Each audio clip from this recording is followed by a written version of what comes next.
Miro je živnostník, akých sú stovky. Robí na stavbách aj montéra vo fabrikách. Z okna domu, kde býva, často videl handicapované deti a ich opatrovateľky. Roky chodili na prechádzky aj po tejto ulici, až sa sám seba začal pýtať. Ako im môžem pomôcť? Nechcem ich iba ľutovať, akože chudáci, chorí, no a koniec. Obyčajná ľudská všímavosť časom prerástla do silnej túžby. Stále ma to nakoplo, každý deň, keď som ich videl, stále. Ako im môžem pomôcť? Osmelil sa do domu svätej Anny, ktorý je v jeho susedstve, sa šiel pozrieť aj osobne. Pomôcť sa tam snažia ľuďom s naozaj ťažkými diagnózami.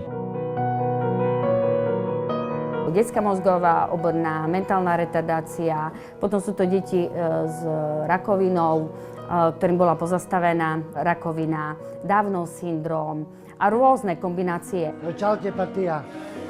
Hej, moje. Čau. Každou ďalšou návštevou zisťoval, aký osoh má práca tých, ktorí sa týmto ľuďom venujú. Čo robíš? Maluješ, Angelika? Ma to nakoplo ešte viac. Ja neviem zastaviť sebe túžbu im pomáhať. Už to neboli len tí, na ktorých pozeral z okna. Už to boli jeho kamaráti. Mišo, serus. To je môj kamarát. Pred šéfkou sociálneho zariadenia zrazu stál prakticky cudzí človek, ktorý jej nadšene rozprával o tom, ako zorganizuje benefičný koncert. Budete vystupovať.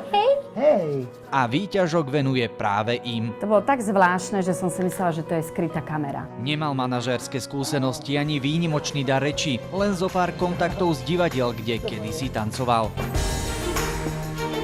Sponzori, účinkujúci, technika, bolo toho treba toľko zariadiť. On ale vytrvalo telefonoval, prosil, písal, jazdil po východe Slovenska krížom krážom. Veľa ľudí si myslelo, že som nekompletný doslovne, hej, že všade.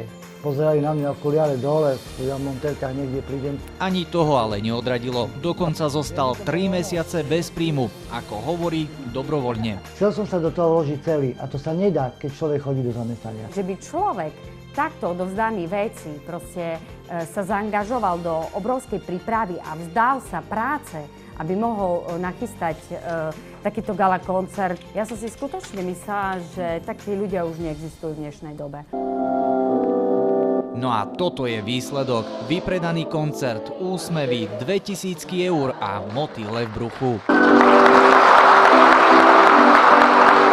Že jak dopadlo vaše vystúpenie. Čisto Eny. A Marian hovorí... Perfektne, Boh nám požehnal, to paráda bola. Ak nebolo dobrých ľudí, ktorých si našiel, aj ktorí sú teraz v publiku, tak by sme sa nemohli potešiť nad tým, čo sa dneska udialo.